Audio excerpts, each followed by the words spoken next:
الغذائي.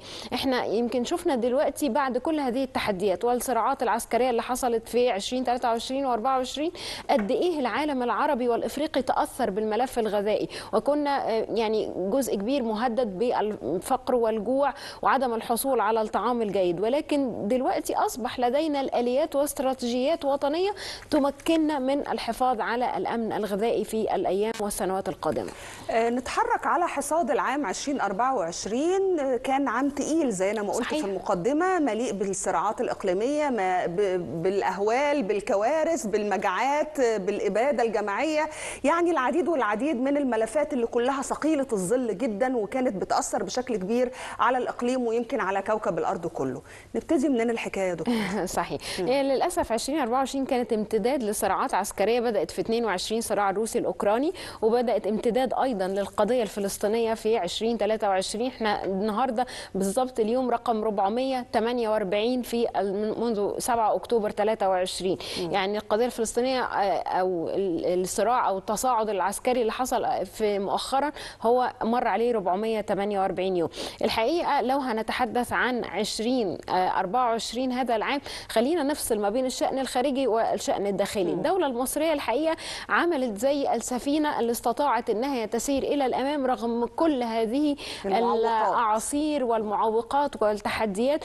ويمكن حتى في كتاب صادر عن الهيئة العامة للاستعلامات بيتحدث عن السياسة الخارجية على الصعيد الخارجي في الدولة المصرية، وإزاي أنها قدرت ترسم بأدواتها الأنيقة في الدبلوماسية المصرية السياسة الخارجية على مدار القارات وعلى كل البلدان الأوروبية والعربية. الحقيقة أن الدولة المصرية كان ليها نهج معين، كان ليها موقف ثابت. كانت يمكن حتى لو هنتحدث عن السياسة وملامح أبرز ملامح السياسة الخارجية المصرية، هنلاقي أن الدولة المصرية كانت شاطرة جدا في إقامة الثنائيات والثلاثيات. يعني هتلاقي مثلا حضرتك في القضية الفلسطينية كانت الدولة المصرية مع قطر والولايات المتحدة الأمريكية في وساطة لوقف إطلاق النار. هتلاقي في قبرص واليونان ومصر، يمكن دي قديمة شوية، في 2016 2017 ترسيم الحدود والتعاون ونسطس والعودة إلى الجذور. فدايما السياسة المصرية اتسمت بقدرتها على أن هي تكون ثلاثيات ناجحة جدا. حتى في القارة الأفريقية في قضية الصومال ومشاكل الصومال في القرن الأفريقي كانت مع إريتريا والصومال بتتحدث عن أن تكون جزءا من البعثة الأفريقية إلى الصومال. يمكن السياسة المصرية الخارجية هي دلوقتي الدرع في مواجهة كل هذه التحديات اللي موجودة في المنطقة وفي هذا الإقليم الملتهب. من الجميل ومن أيضا السمات اللي بتثني أو اللي احنا بنثني للدولة المصرية عليها هو ثبات الموقف. يعني هتلاقي دايما الموقف المصري واحد تجاه القضية. عندما تظهر قضية وتبدي الدولة المصرية موقفها سواء بالرفض أو بالإيجاب أو بالدعم، بيثبت هذا الموقف في كل المحافل الدولية، سواء من السيد الرئيس أو من المتحدث باسم رئاسة الجمهورية أو حتى من قبل الخارجية المصرية.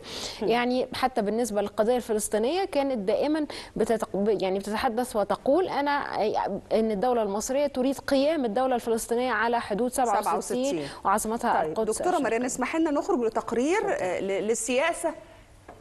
طيب خلاص نجهز التقرير ونستكمل حوارنا مع حضرتك. الدولة المصرية زي ما حضرتك بتقولي دايما حريصة على ثبات موقفها وثبات خطوطها العريضة تجاه أي قضية بتحصل حواليها في الإقليم، سواء بالرفض أو بالإيجاب. صحيح. السمة الثالثة للسياسة الخارجية المصرية أن هي دايما داعمة للدول الوطنية.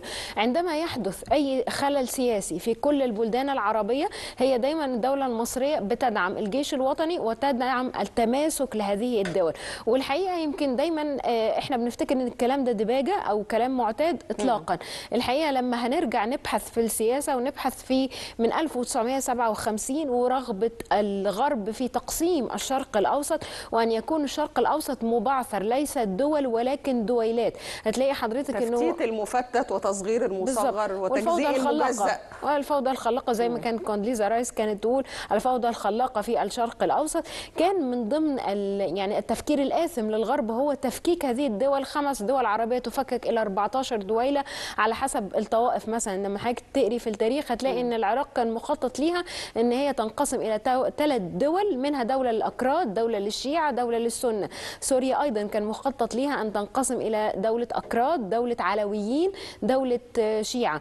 فهذه التقسيم الدوله المصريه كانت دايما في كل الكلمات تجاه هذه الدول بتقول ان هي دايما بتدعو الى تماسك هذه الدول ووحده الشعب ووحده الدول. خلينا نشوف التقرير ونعود على الهواء من جديد ونستكمل حوارنا. ما زلتم على شاشه الفضائيه المصريه، ما زلتم مع مباشر مصر.